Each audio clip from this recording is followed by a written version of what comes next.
अस्सलाम वालेकुम, this is Jawad and welcome back to another video. तो ले आऊँ जी फाइनली आपके लिए ये मैं माइनर एक्सपेरिमेंट से जो हमारा माइनर एक्सपेरिमेंट वाला सेक्शन होता है, इसमें से हम अपना question number 3 identify acid basis and salts वाले में या कोई भी आइडेंटिफिकेशन वाला एक्सपेरिमेंट आज करने जा रहे हैं। मैं आपको वो दिखा देता हूँ। तो इम्पोर्टेंट वो है, इसको सिर्फ आपने परफॉर्म करना है, कहीं कोई चीज़ें इसकी लिखनी वगैरह नहीं है, सिर्फ परफॉर्म करके उनको दिखाना है। तो चलिए वीडियो स्टार्ट करते हैं। अगर आपने अभी तक ये वाली वीडियो नहीं देखी प्रैक्टिकल एग्ज़ाम्स वाली, ये मैं 3 वीडियो इस पर केमिस्ट्री पे डाल चुका हूँ, तो ये लाजमी देख लें, आपको बहुत फ़ायदा होगा। ये लास्ट वीडियो में हमने ये टाइट्रेशन वाला पूरा एक्सपेरिमेंट करके देखा है, तो इसको भी देख लो। आसान वर्डिंग में समझाया है, बिल्कुल कोई दिमाग खपाई नहीं है, बिल्कुल सादे सीधे सीधे तरीके से समझा दिया है। तो बाकी मैंने भी काफ़ी इधर उधर से देखा है कि मुझे तो किसी चीज़ की नहीं समझ आ रही थी। इधर पता नहीं कितने मुश्किल करके बच्चों को प्रैक्टिकल प्रेजेंट किए गए हैं, काफ़ी वीडियोस में भी यूट्यूब पे और बाकी जगह पे। तो ये इतने मुश्किल नहीं है। चलो स्टार्ट करते हैं। चैनल को लाजमी सब्सक्राइब कर लो और वीडियो की तरफ फोकस करो। यहाँ पे हमारा क्या है, क्लासीफाई सब्सटेंसेस एसिड बेसिक और न्यूट्रल। तो यहाँ पे क्या था, क्लासीफाई या identify acid base and salt. तो जो भी है इस एक्सपेरिमेंट में हमें सबसे पहले जो हमारा अपरेटस है वो क्या चीज़ें चाहिए होंगी, ये हमें वो दे देंगे, इसलिए इसमें रट्टा लगाने की ज़रूरत नहीं है। 600 सेंटीमीटर क्यूब के बीकर दे देंगे और टेस्ट ट्यूबें दे देंगे 6। उसके बाद red and blue litmus paper देंगे और सेफ्टी गॉगल्स। सेफ्टी गॉगल्स मुझे नहीं लगता कोई भी आपको देगा। तो बाय द वे जो जो चीज़ें वो आपको देंगे वही आपने अपरेटस में लिखनी है, यहाँ से रट्टा मार के नहीं लिखनी। आगे ये 100 सेंटीमीटर क्यूब बीकर के ऊपर लिखा होगा, ये भी आपको रट्टा मारने की ज़रूरत नहीं है। उसके बाद केमिकल्स में आपने क्या लेना है, 0.1% जो है ब्रोमो थाइमोल ब्लू आपको मिलेगा। उसके बाद 0.1 इनके ऊपर ये नाम मेंशन होंगे। अगर किसी अच्छी लैब में आपका सेंटर बनता है तो ज़ाहिर बात है सारों पे ही मेंशन होते हैं, नहीं तो मिक्स आउट हो जाते हैं। उसके बाद आपने ये 0.1 molar solution of various acids लेनी है, जिस तरह के ये मैं अभी आपको समझाता हूँ सारा। Hydrochloric acid, nitric acid, sulphuric acid, acetic acid, hydroxide of sodium, hydroxide of potassium, calcium, ethanol, methanol, magnesium, sodium chloride and distilled water. तो अब आप कह रहे होगे ये क्या चक्कर है, तो ये मैं आपको दिखाता हूँ। यहाँ पे ये आपको बीकर्स दिए होंगे, इन पे ABC लिखा होगा। तो ये इस तरह ये देखो, आपने HCl, HNO3, H2SO4, CH3, COOH, NaOH, उसके बाद KOH, MgOH2, इस तरह ये आपके पास बीकर पड़े होंगे अलग अलग। ये आपने ये लेने हैं, ये कहने का मकसद ये है। तो ये हमारे पास सारे 0.1 मोलर सोल्यूशन होंगे। और उसके बाद हमारे पास क्या होगा, डिस्टिल्ड वाटर भी होगा। डिस्टिल्ड वाटर आपको बताया था लास्ट वीडियो में भी, उबले हुए पानी को कहते हैं जिसमें जर्म्स नहीं होते। तो अपना एक्सपेरिमेंट स्टार्ट करने से पहले मैं आपको कुछ चीज़ें क्लियर कर देना चाहता हूँ। ये हमारे पास जो लिटमस पेपर होता है, ये हमारा यूनिवर्सल इंडिकेटर होता है, जिसमें pH 1 से लेकर 14 तक हमारे पास कलर मेंशन होते हैं, साथ में इसकी नंबरिंग भी मेंशन होती है। ये देखें, ये पहला 1 है, फिर आगे इसके 2 है, फिर ये 3, 4, 5, 6, 7, 8, 9, 10, 11, 12, 13, 14। ये आपको जो आपका लिटमस पेपर होगा, ये इसको यूनिवर्सल इंडिकेटर पेपर भी कहते हैं। तो इसके साथ ये चीज़ आपको मुफ्त में आपको ये टेबल मिलेगा। और लिटमस पेपर ये जो येलो येलो इसके अंदर भरे हुए पड़े हैं और ये येलो येलो बाहर हैं, ये लिटमस पेपर होता है। और आप इसको डालते हो तो इसका कलर जो भी चेंज होता है, अगर वो कलर यहाँ 1 से लेकर 6 तक है तो वो एसिडिक है, और जितना आप 1, 2, 3 के करीब रहेंगे इतना स्ट्रॉन्ग एसिड होगा, और 7 पे न्यूट्रल होगा, फुल न्यूट्रल होगा, और 8 से लेकर जो हमारा है 14 तक ये बेस होगी। और 14, 13, 14 पे ये क्या है, स्ट्रॉन्ग बेस है, इससे नीचे नीचे वीक होती जाती है। 1, 2 पे क्या है, स्ट्रॉन्ग एसिड्स हैं, और 13, 14 पे स्ट्रॉन्ग बेसिस हैं। ये यहाँ से ऊपर आ रहे हैं, स्ट्रॉन्ग से ऊपर वीक होते जा रहे हैं, और ये वीक से ऊपर स्ट्रॉन्ग होती जा रही हैं। बाय द वे आगे हम इसको क्लियरली डिस्कस करेंगे। तो हमारे पास जो प्रोसीजर में वो कहता है कि मैं इसका 1 मिनट कलर चेंज कर लूँ। तो take the given solution in a small quantities in the different test tubes.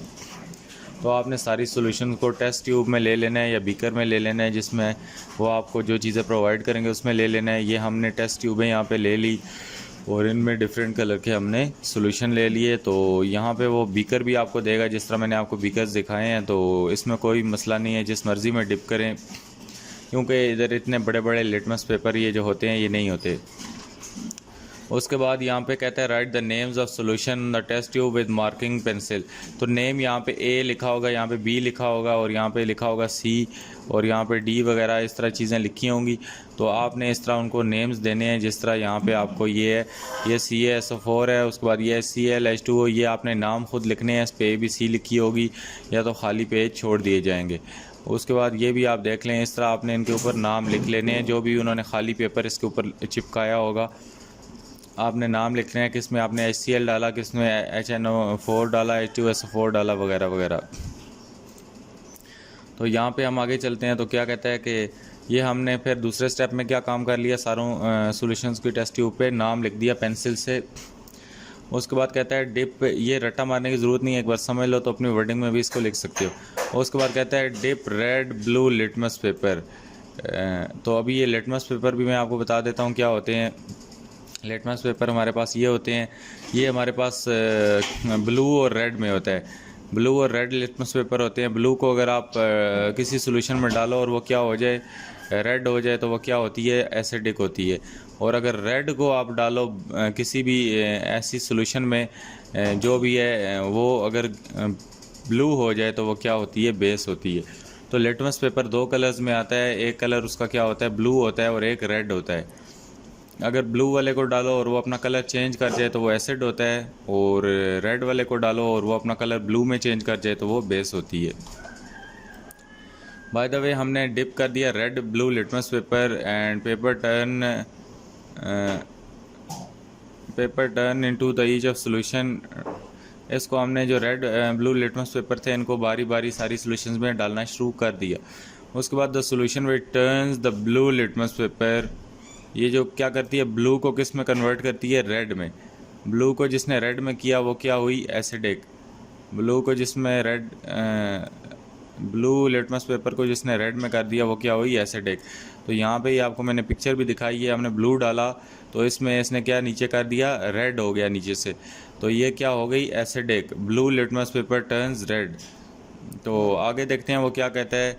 The others which turn the red litmus paper into the blue और अल्कलाइन। जिसने रेड को ब्लू में कर दिया वो अल्कलाइन है, यानी बेसिस हैं। तो यहाँ पे हम देखते हैं तो क्या हो गया हमारे पास, हमने रेड डाला था और उसका कलर क्या हो गया, ब्लू हो गया, तो ये क्या हो गई, बेस है हमारे पास। उसके बाद similarly fill the half test tube with all above compound 1 by 1। तो सारी टेस्ट ट्यूब्स को सारे कंपाउंड से 1 by 1 चेक करना है। Add few drops of 0.1% of bromothymol blue solution. तो आपने क्या काम करना है कि आपने 0.1% ब्रोमोथाइमोल ब्लू सोल्यूशन डालनी है और observe colour change and record the following table. तो ये सोल्यूशन आपने डाल के आपने कलर चेंज, इसके बाद देखना है कि क्या हुआ। तो यहाँ पे भी इस डायग्राम में भी देखो, हमने ब्लू वाला डाला तो वो रेड हो गया, तो क्या हो गया, एसिड ने उसको क्या किया, ब्लू को रेड बना दिया। और उसके बाद हमने रेड डाला था और बेस ने क्या किया, उसको एसिडिक से रेड वाले का जो गुस्सा उसको आया हुआ था वो बेस ने ठंडा कर दिया। और यहाँ पे जो न्यूट्रल होगा, न्यूट्रल में उसका कोई कलर चेंज नहीं होगा, वो रेड है तो रेड ही रहेगा, ब्लू है तो ब्लू ही रहेगा। इसी तरह ये चीज़ आपने नहीं याद करनी है, इसको छोड़ दो, ये सारी क्रॉस कर दो यहाँ से। उसके बाद ऑब्जर्वेशंस पे आ जाओ। तो यहाँ पे ये ऑब्जर्वेशंस आपने अपनी कॉपी पे लिखनी है कि हाइड्रोक्लोरिक एसिड को जब हमने red litmus paper hydrochloric acid में डाला तो उसका क्या इफेक्ट हुआ। जब हमने हाइड्रोक्लोरिक एसिड में ब्लू वाले को डिप किया तो उसमें क्या हुआ, उसका कलर क्या चेंज हुआ। और उसके बाद हमने जब उसमें 0.1% ब्रोमोथाइमोल ब्लू डाला तो तब उसका कलर क्या यूज़ हुआ। और इसमें आपने बताना है इन्फेरेंस में कि ये एसिडिक है, बेसिक है, ये क्या चीज़ है। तो ये मैं अभी ये सारी एक बार देख लो, दोबारा समझ लो कि अभी नाइट्रिक एसिड है तो इसको हमने नाइट्रिक एसिड वाले जो बाउल है, जो भी बीकर है, कॉनिकल फ्लास्क है, बीकर ही होगा, कॉनिकल फ्लास्क तो नहीं होगा, या तो आपके पास टेस्ट ट्यूब है तो उसमें आपने रेड वाला डाला तो उसका कलर क्या हुआ वो आपने इस टेबल में लिख देना है। फिर ब्लू वाला डाला तो क्या हुआ, इस टेबल में लिखना है। फिर 0.1% ब्रोमोथाइमोल ब्लू उसमें डालना है आपने, तो फिर देखना है उसका कलर क्या हुआ और फिर बताना है कि ये एसिडिक है या बेसिक। तो ये टेबल मैं आपको दिखाता हूँ, यहाँ पे फिल हुआ है, ये टेबल देख लो। जब HCl में हमने क्या डाला, रेड वाला डाला, तो उसको कोई फ़र्क नहीं पड़ा क्योंकि HCl पहले ही एसिड होता है, तो रेड से उसको कोई फ़र्क नहीं पड़ा, नो इफेक्ट। और उसके बाद हमने जब ब्लू वाला लिटमस पेपर डाला तो वो क्या हो गया, रेड हो गया, क्योंकि डेफिनेटली वो एसिड था तो उसने जला के उसको क्या किया, रेड कर दिया। उसके बाद जब हमने 0.1% इसमें ब्रोमोथाइमोल ब्लू डाला तो ये क्या हो गया, येलो हो गया। तो यहाँ पे इससे क्या साबित हुआ, हमारे पास ये क्या है, एसिडिक। तो उसके बाद हमारे पास जब HNO3 है, ये भी एक एसिड है। जब हमने इसमें रेड लिटमस पेपर डाला तो वो ऑलरेडी रेड था, तो एसिडिक भी रेड होता है, तो यहाँ पे इस पर कोई इफ़ेक्ट नहीं पड़ेगा। और जब हमने क्या काम किया कि ब्लू वाला लिटमस पेपर डाला तो वो क्या हो गया, रेड हो गया। और 0.1% जो ब्रोमोथाइमोल ब्लू डाली तो क्या हो गया, येलो हो गया।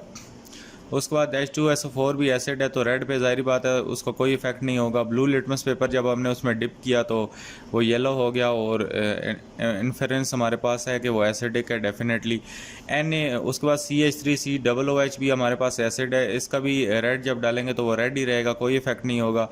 जब ब्लू डालेंगे तो वो रेड बन जाएगा, और 0.1% ब्रोमोथाइमोल जब डालेंगे तो वो क्या होगा, येलो हो जाएगा। हमेशा आपने याद रखना है एक चीज़ कि जब भी आप एसिड में 0.1% ब्रोमोथाइमोल ब्लू डालेंगे तो वो जो क्या हो जाएगा, सारे का सारा कलर येलो हो जाएगा। और जो जितनी भी बेसिस हैं उनमें अगर 0.1% ब्रोमोथाइमोल ब्लू डालेंगे तो सारी की सारी बेसिस क्या होंगी, ब्लू हो जाएंगी। और जो आगे हम चलते हैं अभी फ़िलहाल, तो इसमें NaOH आपको पता है बेस है, तो जब हमें रेड वाला डाला तो रेड को बेस ने क्या किया, ठंडा कर दिया। यार पानी पी सबर कर, किधर गुस्सा तेरा आया हुआ है। तो यहाँ पे NaOH की जो बेस थी उसने जो रेड कलर था उसका स्वागत किया और उसको ठंडा कर दिया। जब ब्लू डाला, ब्लू ऑलरेडी ठंडा था तो उसको बेस ने क्या ठंडा करना था, तो इसलिए कोई फ़र्क नहीं पड़ा। बेस को पता था इसको गुस्सा नहीं आया हुआ, तो जब किसी बंदे को गुस्सा नहीं आया होता तो उसको पानी देने की क्या ज़रूरत है। उसके बाद यहाँ पे हमारे पास 0.1 जब हमने परसेंट ब्रोमोथाइमोल डाला बेसिस में तो वो क्या हो गई, ब्लू हो गई, क्योंकि बेस का लिटमस पेपर भी ब्लू होता है तो इसलिए वो ब्लू होगी।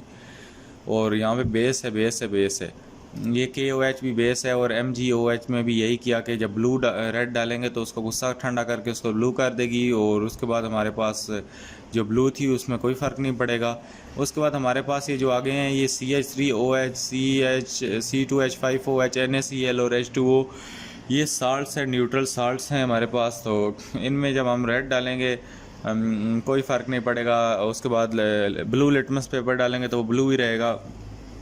तो न्यूट्रल वाले जितने भी साल्ट्स हैं, जो भी न्यूट्रल चीज़ें हैं, उनमें कोई फ़र्क नहीं पड़ता, उनका सारे का सारे table no effect, no effect, no effect, no effect, no effect, no effect, no effect, no effect, no effect, और न्यूट्रल, न्यूट्रल, न्यूट्रल। तो ये आपका टेबल है। उम्मीद है कि ये टेबल अच्छी तरीके से मैंने आपको समझा दिया होगा। और अभी आगे चलो तो सिर्फ हमारे पास एक्सपेरिमेंट में क्या रह गया, रिज़ल्ट। तो the change in colour of litmus paper of 0.1% bromothymol blue is become is because of the nature of substance to be acidic, basic और neutral। जो कि हमने ब्रोमोथाइमोल डाला उसमें जो हमारे पास बीकर्स थे या जो भी हमारे पास ये ऊपर दी हुई हैं इन ट्यूब्स में, हमने आखिर में जब ये एसिड बेस चेक करने के बाद हमने ब्रोमोथाइमोल वाला टेबल चेक करने के लिए यहाँ पे हमने ब्रोमोथाइमोल ब्लू ऊपर से डालना शुरू किया इनमें, तो इनके जो भी कलर चेंज हुए, वो एसिड था तो क्या हो गए, येलो हो गए। यहाँ पे हमारे पास फ़र्ज़ करो ये शुरू में हमने एसिड चेक किए तो इसके जो कलर थे वो क्या हो गए, ये हमने ब्रोमोथाइमोल ब्लू डाला तो इसका कलर क्या हो गया, येलो हो गया। इसका भी कलर क्या हो गया, येलो हो गया। उसके बाद जो हमारे पास दूसरा था बेसिस में जब हमने डाला तो उसका कलर क्या हो गया, ब्लू हो गया। तो ये टेबल मैं आपको दोबारा दिखाता हूँ, तो ये देखो यहाँ पे ब्लू हो गया।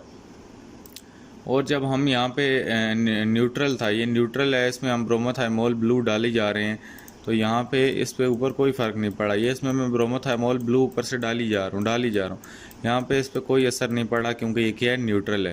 तो वही आपको मैंने चीज़ बताई कि 1 से लेकर कितने तक, 6 तक क्या है, एसिड। 1 से 6 तक मैं इसको नीचे रेड करता हूँ, ये है एसिड। और 1 पे क्या होता है, 1 पे स्ट्रॉन्ग एसिड, 2 पे उससे कम, 3 पे उससे कम, 4 पे उससे कम, 5 पे उससे कम। उसके बाद जो हमारे पास है जी 7 पे क्या है जी, न्यूट्रल। 7 जो हमारा गेयर है वो न्यूट्रल है, तो इसमें हमारे पास कोई चीज़ भी नहीं आती। और उसके बाद जो हमारे पास आता है 8 से लेकर 14 तक, तो हमारे पास 8 से लेकर जो 14 तक आता है वो क्या है, सारी की सारी बेसिस। तो यहाँ पे हम 8 लिखते हैं, 8 से लेकर 14 तक सबसे ज़्यादा स्ट्रॉन्ग बेस कहाँ है, यहाँ से कमज़ोर से ये ऊपर जा रहा है। 14 पे सबसे ज़्यादा स्ट्रॉन्ग बेस है और उससे कम होते होते होते तो इस टेस्ट से हमें क्या पता चलता है। इस टेस्ट से हमें एक तो ये पता चल गया कि वेदर सोल्यूशन इज़ एसिडिक और बेसिक, और ये भी पता चल गया कि उसका पीएच क्या है। और यहाँ पे ये एक्सपेरिमेंट इतना ही था। उम्मीद है ये एक्सपेरिमेंट आपको अच्छी तरीके से समझ आ गया होगा और आपको कोई कन्फ्यूजन नहीं रही होगी और आप इसको अभी आराम से परफॉर्म कर लेंगे। अभी प्रैक्टिकल लैब्स चूँकि अवेल हो चुकी हैं सारी फेडरल बोर्ड की तरफ से, इसलिए मैं वहाँ पे आपको नहीं जाके करा पाया। तो बाय द वे यहाँ से ही समझ लो जिस तरीके से समझा रहा हूँ, तो I do not think so कि किसी को नहीं समझ आया होगा। बाय द वे नीचे कमेंट करो जैसा भी आपको एक्सपीरियंस लगा इस तरह प्रैक्टिकल समझने का। तो उम्मीद है कि आपके कॉन्सेप्ट क्लियर हो गए होंगे। मिलता हूँ अलग वीडियो में। अल्लाह हाफ़िज़, टेक केयर।